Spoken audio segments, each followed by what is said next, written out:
on page 820 in the Art Scroll, where it actually talks about the whole story itself, where the thing begins. So, Vayikol al Moshe ve'al Aaron and Pasuk Gimel, it says that they gathered Moshe and they said to him, Rav Lachem ki kol kolam kedoshim. Everyone is kadosh. Uvesocham Hashem, and Hashem is amongst all of us. Madua tisnaso kol Hashem. Why do you have to lead? Why do you ones have to be exalt yourself over everybody else? Vayishma Moshe vayipol apanav. Moshe's first reaction is that he listens, and then he falls on his face. Vadaber al Korach al Kol. So note the comparison to that of what happened when the Meraglim came back. It wasn't exactly the same experience. Vadaber al Korach al Kol only more. And he says, you know what? Tomorrow, V'yoda Hashem es asher lo. Hashem is going to be the one who's going to signify the one which is his. V'es kadosh v'krivei love, and those that are holy is going to be close to him. V'es asher yivchar bo yakrivei love. There's those that are kadosh, he's going to be close to him, and those that he chooses, he's going to be close to him. And then Moshe gives the plan. Again, this plan seems to be by his own volition. Put the fire pans together, and everything's going to happen. And then he says, Shimuna b'nei Levi, Matnikim kivdei Hashem eschem Yisrael, me'adas Yisrael. So in Pasuk Tes, he says, listen, you sure you want to do this? It's not enough that Hashem has already given you tremendous brachos. You're from the tribe of Levi, and now you're trying to do all these things, and now you're trying to get the kahuna as well. So be careful.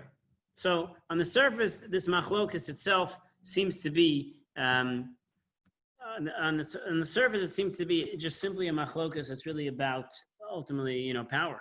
It's machlokas about power, whereas the ones of the Meraglim wasn't about power. Perhaps it was about leadership, perhaps a sense of fear. This, on the surface, looks like something that's just simply about power that exists over here. And somehow, Dasan and Avir are in this mess over here. Like, what are they doing in this whole story here? We just need extras, part of the show, in order to really get under Moshe's skin. And so this machlokas, which is a three-tiered machlokas, is Korach, Dasan and Aviram, and the 250 men. So it's a unique machlokas because three sets are coming from three totally different angles about what's going on over here. So what's happening over here? So we'll look at one Rashi over here that will give us a little bit of insight over here. That if you turn the page, Moshe tells him, I want you to take these fire pans. We're going to see what happens. And let me see where it says. Okay, hold on.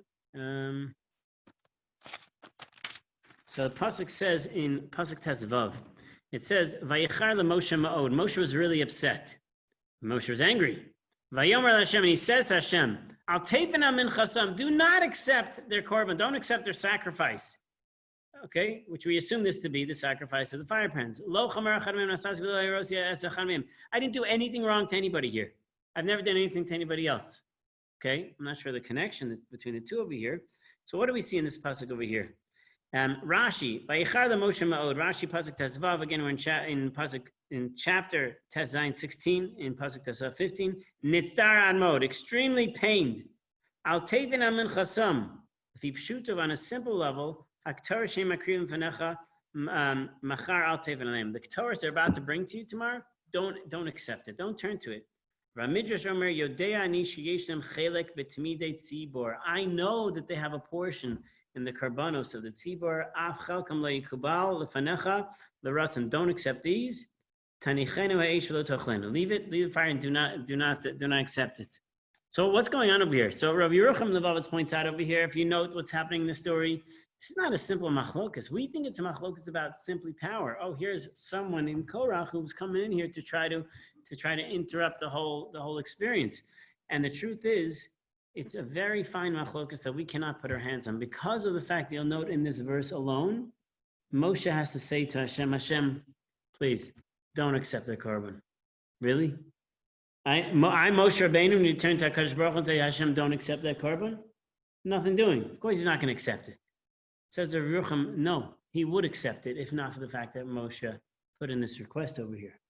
Hashem is clearly going to accept it if not for the fact that Moshe Rabbeinu had to present his story over here. I can't, please, Hashem, don't take this korban. Which means Hashem obviously needed Moshe to do this. He needed Moshe that it shouldn't actually be accepted.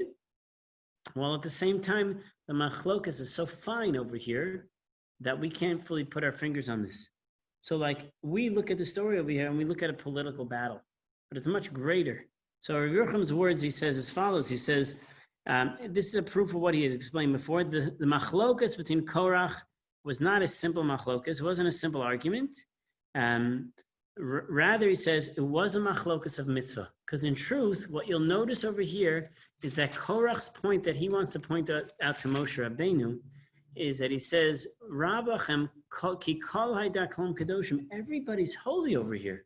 Come on. Hashem is with us.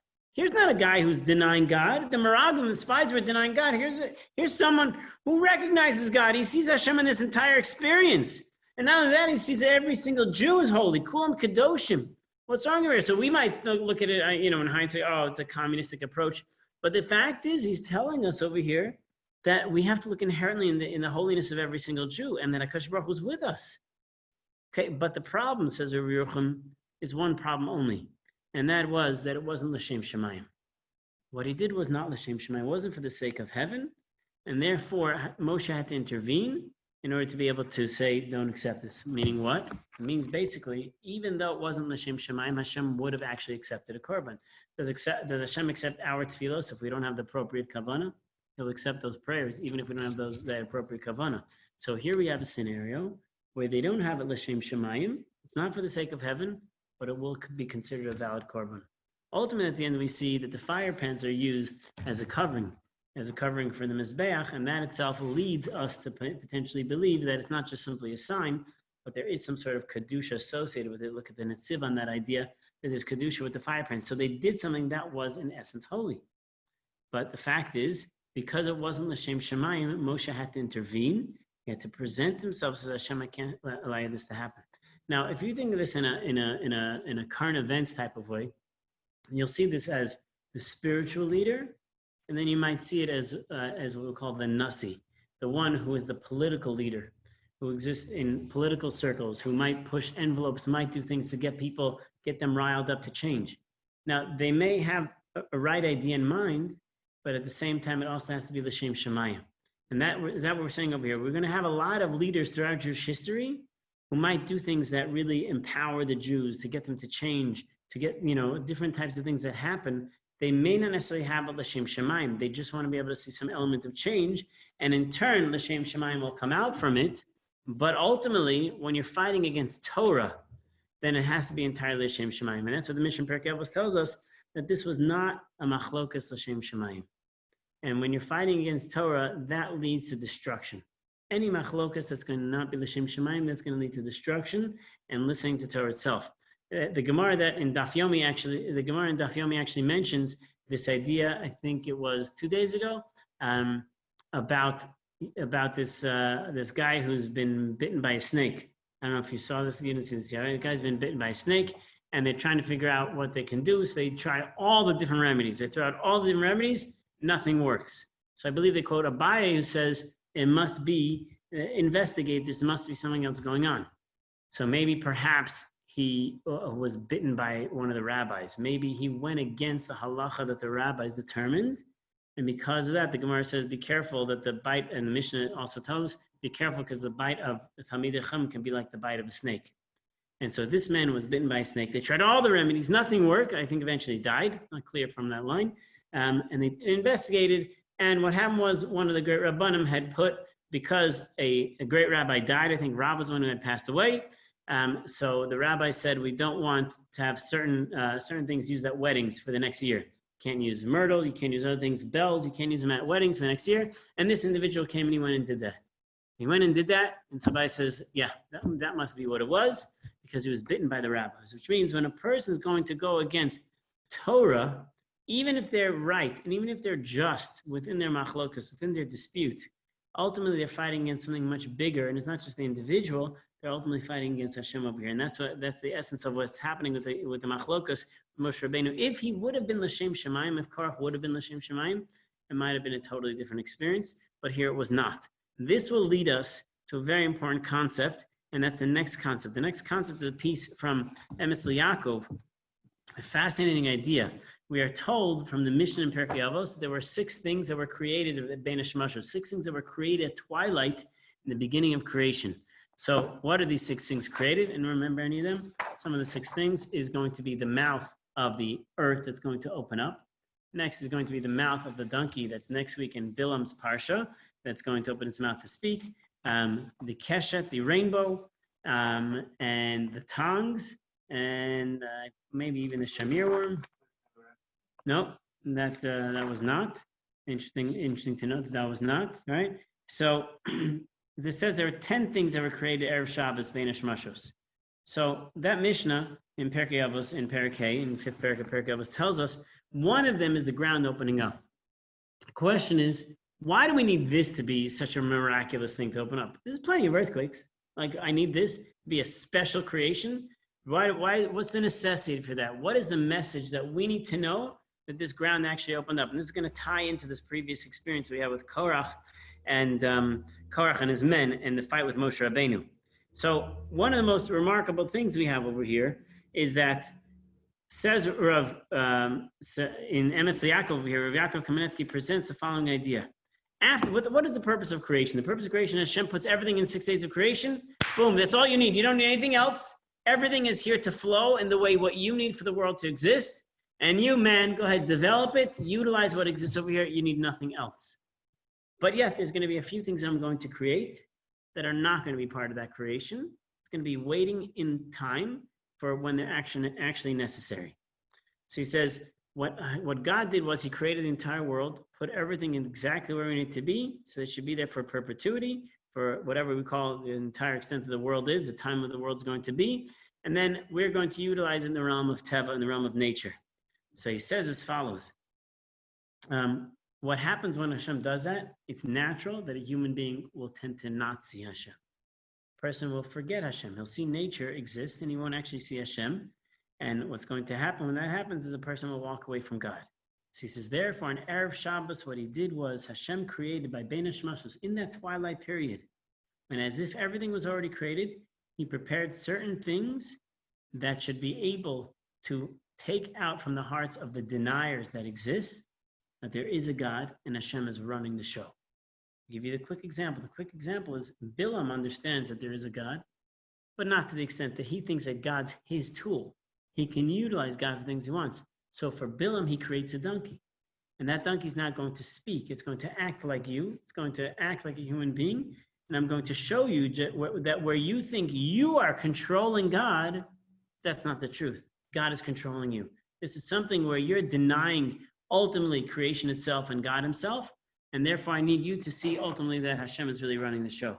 So he says, Pi ha'aretz, when the mouth opened up, as we saw earlier today with the Ramban or the Netziv, the way the mouth opened up wasn't such a way that is miraculous. The Ramban's version was that it opened and then closed, swallowed everybody up and just, little shop of horrors, then just went away, right? Nothing else. So he says, he created, says Rabbi Yaakov Kamenetsky, he created these things as a sign that Torah is min hashamayim. And this was clearly the debate, clearly a piece that Korach had difficulty with. That Torah itself is from heaven, because he's arguing with Moshe Rabbeinu. And Moshe Rabbeinu is one who brought Torah down from heaven. Moshe Rabbeinu represents all of either Torah Sheba'al Peh and or Torah Shebechsav.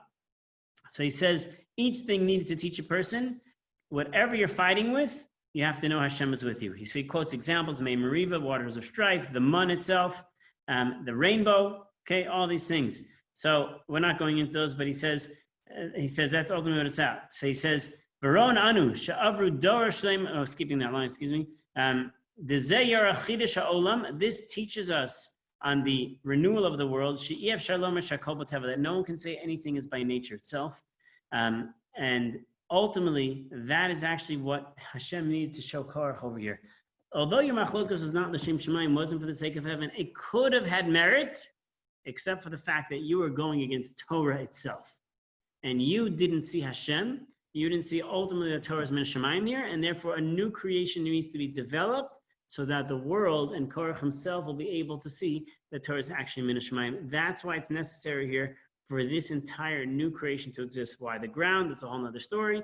But ultimately, this is the base of that machlokas. We don't know within ourselves how many things we're doing that are not for the sake of heaven.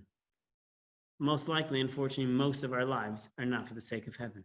Most of the things are not doing lishma. I want to daven because it makes me feel good.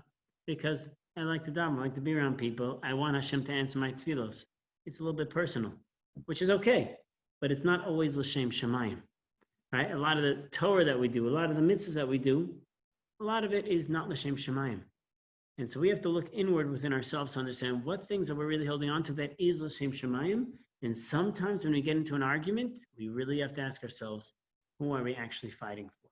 I'm going to close off with a final idea, and that is the phenomenon that happens, and that is the Ketores. A famous Rashi on this Ketores over here, on page 828, after they complain that Korach died, all these people died, the fire pans, 250 men. Now they were complaining because let's say anywhere between 253 and let's say maybe 275, 300 people died. And after that, they complained how many people die? 14,700, a way greater number, right? Huge number comparatively to what actually happened over here. So right before they all start complaining to Moshe and Aaron, we got to do something about these people. Hashem appears and Hashem says, remove yourself from amongst these people and I will destroy them in an instant. And they fell on their faces, okay? So why did it say remove? The Ramban explains, you know why it says they had to remove? Because Hashem is sending out a massive plague that anybody could be affected, even Moshe and Aaron. And perhaps for their kavod, he held off and didn't do it. But the plague that he's about to send out right now, unlike the previous one, which was handpicked, the mouth came and took whoever it wanted, exactly who it wanted, whichever house it needed. At this moment, it's going to go for everybody. So Moshe says to Aaron, I want you to take that fire pan. We're in Pasuk Perak Yud Zayin, Pasuk Tes, Pasuk Yud Aleph. Take the fire pan, put fire in it, and put Ketores, and run or walk quickly, because you need to give atonement for people, because the plague is out, the anger is out, the plague is gone. He does it, he runs, and the plague has begun, and atonement happens. It stops right there. And Aaron, my favorite pasuk for us in the Torah, Aaron stands there, Aaron is standing there, there's smoke on one side, death on one side, and everybody else, you see a dividing line, everything happens over there. The plague stops. So what's going on over here? So Rashi says as follows. Rashi says over here, let me get the line. Okay, Lama B'Ktoros, at the bottom of the page is Davar Achar Lama B'Ktoros. Why is it that he had to take the Ketores itself? They were complaining about it. They're making fun of it almost. Look at this. This thing just kills people. This Ketores just kills people. Al Yado Mesa Nadav and Avihu died. They brought the Ketores in the Holy of Holies, Aaron's sons. And now these 250 people died. Amar Kadosh Baruch Hashem says, Tiru she'otzer magefahu. Guess what? That thing which killed is actually going to be the thing that actually stops the plague. V'achet, Rashi, in that famous line from the Gemara in Brachos, v'achetu hamemis. It's not the object of the Ketores that kills. It's actually sin itself that kills. Okay, that's a powerful line. As we know, it comes from Gemara in Brachos. It says that ultimately, don't try to put blame on other things. It's chet that actually kills. Like Gemara in Brachos talking about a snake that came out there and he put his foot on the hole, the snake died. It's chet that actually kills. It's not the physical things. So a powerful idea from Moshe Targum explains that this statement that Rashi is trying to make, and this general statement that's happening with the Ketores, like really people are complaining about it, so Hashem can make some other miracle. He could, why does it have to be Ketores? It could have been something else. Why do they have to die with Ketores? Why are they dying with Ketores? And why are we keeping people alive with Ketores? So there's a fundamental aspect of Judaism that is being taught over here. It's an unbelievable concept. One of the fundamental aspects you're going to learn in this idea is that many times people misunderstand Judaism and misunderstand what the world is and how Hashem runs the world. They think that in life, there's things that are evil and things that are good, right? Which means we'll say that when you take upon yourself a mitzvah or something that's a lotase, a negative commandment, we look as good or bad. Is a cow good? Well, it's better than a pig because a pig is not kosher, it's treif. Does that make a pig bad? It doesn't actually make a pig bad. There's no ra inherent in the pig except for the fact that HaKadosh Baruch Hu Hashem told you, don't eat it. But ultimately, there's nothing wrong with the pig itself. It has a particular purpose. This we see is the same story that happened with Adam Harishon in the Chet of the sin of the Eitz Hadas, of the tree of knowledge. Was there anything necessarily wrong with that tree? According to many commentaries, no. You know what it was? It was just that I told you not to eat from it, says God. There was nothing wrong with it. There was nothing better about it. It was just that I placed a sin upon you for eating it. It It was just about listening to my command over here. So people mistakenly look at this Torah and they say, see this thing, this object that is brought in the world that Hashem gave, it's a bad thing, it's ra, it's evil. Hashem says, not true, you're making a mistake. There is no ra in any of these things. There's no evil in any of these things. It's how we utilize it and how we deal with it. So the Gemara tells us, I think it's a Gemara Nadam that tells us that everything that is bad or that's prohibited, Hashem created something permitted. So different types of foods, different types of permissible relationships that we have, that there are permissibilities for people to have. To look at something inherently as evil, that itself might be something you need in order to protect yourself. Say, no, I'm turning that off. That's evil. I don't want to be part of it. That may be something you as individual needs. But ultimately, inherently, it's not evil unto itself. And by the way, this is the commentary that they say about Amalek, that it says, Timcha zecher Amalek mitachas hashamayim. You must eradicate Amalek from under the heavens, which means under the heavens, Amalek is bad. You have to eradicate it because it goes against Hashem. But above heaven, there's no bad in heaven. Everything is perfectly exactly the way Hashem created it. It is our job as Jews to be able to notice that when we have things that are prohibited and permitted, it's not that those things are evil, they're terrible. No, it's just off limits for me. It's something totally bad for me. It's me who has the bad within it. That pork is terrible for me. You want to eat it? Go ahead. Maybe it'll be matamtem you, maybe it'll close you off, maybe it'll be matame you. But ultimately, you have to look at Torah and mitzvahs in a way as how it correlates to me, but everything Hashem created is perfect. And here, Bnei Yisrael, we're missing out on this point over here. They're missing out on this fundamental idea that they were looking at as, you see this thing, it kills. Hashem says, no, chait is what kills. It's only sin that actually destroys it. But ultimately, everything else has its element of perfection because Hashem created it. It's there for a particular purpose. We're not always going to find out what that purpose is, but you have to know for yourself that when you look at your Judaism, Judaism is not about the thing that is evil and good. It's an incorrect concept that we have, that perhaps we look at it as the Satan, as maybe Christian concepts of evil and good and bad and things like that. No, we understand the Satan is the Malach HaMavet, Satan is the Yetzer Hara. It's different concepts that we have, but ultimately it's there to create us. The Gemara says, created on Yom Shlishi, Tov, it was Ki Tov, to be good for us, to help us. So everything which is ultimately bad in our eyes is really ultimately good in Hashem's eyes. It's just that we have to be able to correlate it to appropriately for ourselves and understand that it's chait is that which kills. It's not the actual thing itself. So Hashem needed to teach us lessons to Bnei Yisrael because they missed out on a fundamental concept of what the world is and how Hashem actually runs the world. And that was the message why Hashem had to make the Ketores kill the 250 people and had to make the Ketores stop the plague. Because you need to know how Hashem works and how the world works and how everything is ultimately perfect from Hashem. It's how you, the individual, relate to it. And that was one of the messages that Hashem's going over. Thank you for joining us over here, everybody. Wishing everyone